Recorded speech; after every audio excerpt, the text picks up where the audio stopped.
Hi, this is Ling from 3D Science Modeling. A gene may have multiple alleles. Can students figure out these alleles based on evidence by themselves?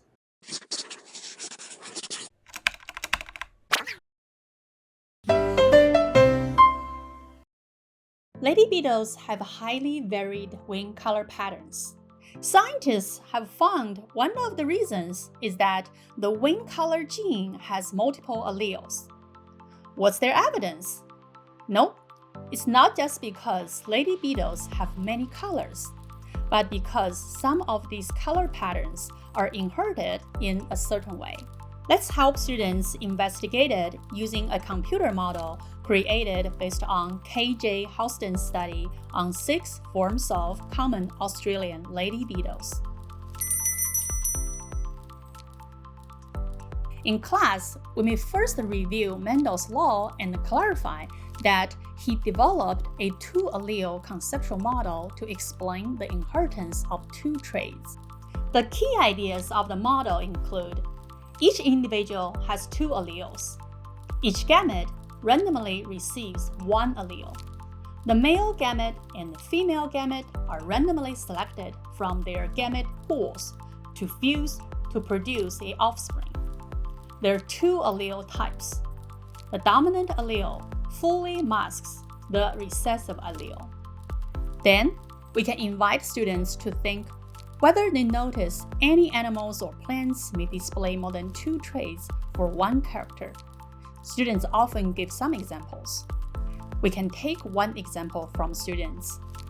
Say, if we have 3 types of rabbits: brown, gray, and white. What color will the baby rabbits have if we cross 2 of these rabbits? We can post students' proposed ideas on the board without making any judgment. Then we say, remember, science is based on evidence. Let's investigate the relevant phenomena and then gather data to test our ideas. Next, we may show students these beautiful lady beetle photos and tell them there are more than 200 different color patterns in lady beetles. Today, we will investigate what causes them. We access the online computer model, choose case 4, set up the model. We ask students how many color patterns they noticed in the case. Yeah, you can sort the beetles to make it easier for observing.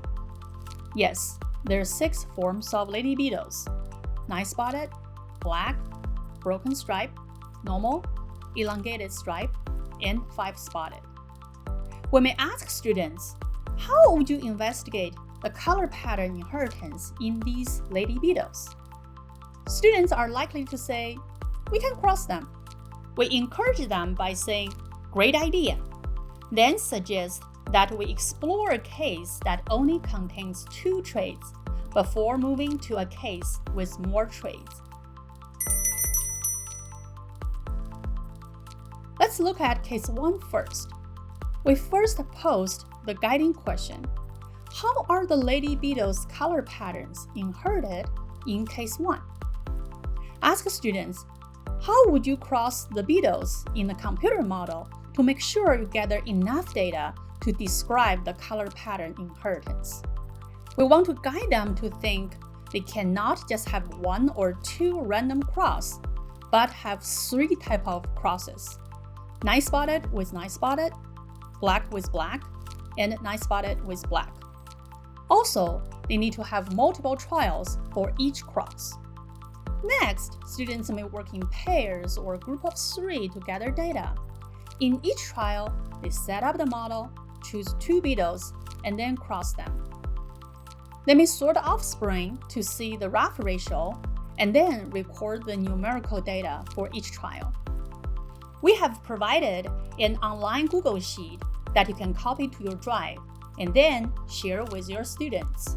To shorten the data collection time, you may have each student group or pair only work on 1 type of cross. Then they either report the data to you or fill them into the shared Google Sheet. This is not only quicker, but it also allows the whole class to analyze data together. The data pattern should look like this: 9-spotted with 9-spotted. We should get 100% of 9-spotted or the 3-to-1 ratio between nice-spotted and black. Black with black, we should only get black. Nice-spotted with black, we should either only get nice-spotted or a 1-to-1 ratio between nice-spotted and black. We can ask students, what causes these patterns? Since students have learned about the two-allele model, they should be able to say there are two alleles, one for nice-spotted and one for black.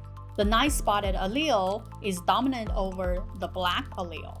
We can give students the allele symbols, CS for nice-spotted and CB for black. We may ask them to use Punnett squares to articulate how this two-allele model may well explain the evidence from the computer model. Then we congratulate the students that they have figured out the inheritance in 2 of the 6 forms of lady beetles. We may move to a more complex case. We choose case 2 and set up the model. Ask students, how many traits do you notice in the case? They should see 3 traits. We then ask, how can we investigate the inheritance of these 3 traits? Based on case 1, students should be able to propose crossing all the 3 traits. We may ask them, how many types of crosses should be conducted? Once students find out there are 6 types of crosses, they're good to go. We can let each student pair or group work on 1 or 2 types of crosses to shorten the data collection time. Then, we use the whole class dataset to identify the data pattern.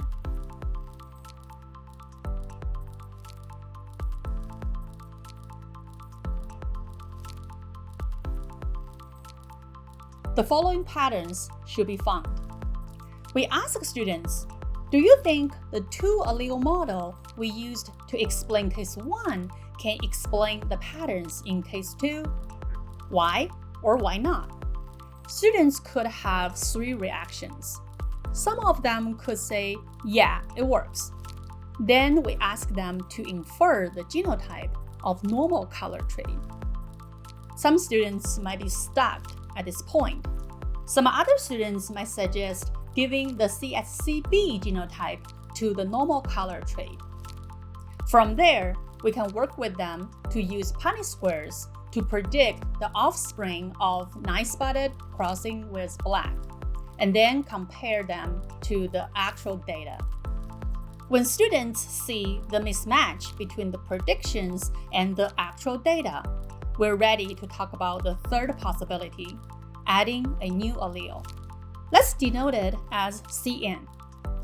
We then may probe students to think of the relationships between the new allele and the 2 existing alleles.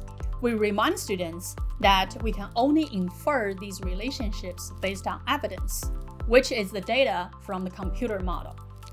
Several key data patterns we want students to see include crossing nice-spotted with nice-spotted may generate 100% of nice-spotted, a 3-to-1 ratio of nice-spotted and normal, or a 3-to-1 ratio of nice-spotted and black, suggesting that nice-spotted is dominant over normal and black.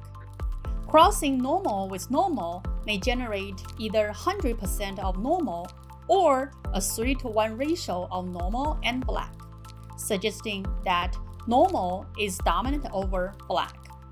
We continue going through all the rest of the data patterns with students. In the end, students may see the results support the following conclusion.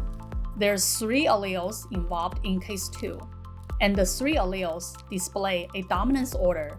CS is dominant over CN, which is dominant over CB. We clarify to students that we just use evidence to expand the 2-allele model into a 3-allele model. This is how scientists find out there are multiple alleles in organisms. We can use the computer model to test the 3-allele model. Let's specifically look at the cross between a nice-spotted beetle with a genotype of CSCB and the normal color beetle with a genotype of CNCB. According to the three-allele conceptual model, we can predict a ratio of 2 to 1 to 1, where 50% of offspring beetles are night-spotted, 25% are normal, and 25% are black. Furthermore, if we cross the offspring normal color beetles, we should get a 3 to 1 ratio of normal and black in the next generation. Let's test it.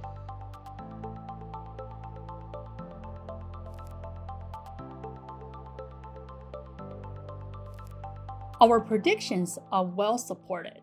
In this lesson, students figure out multiple alleles and dominance order based on evidence. This experience may serve as common ground for you and your students to have more conversation on this topic.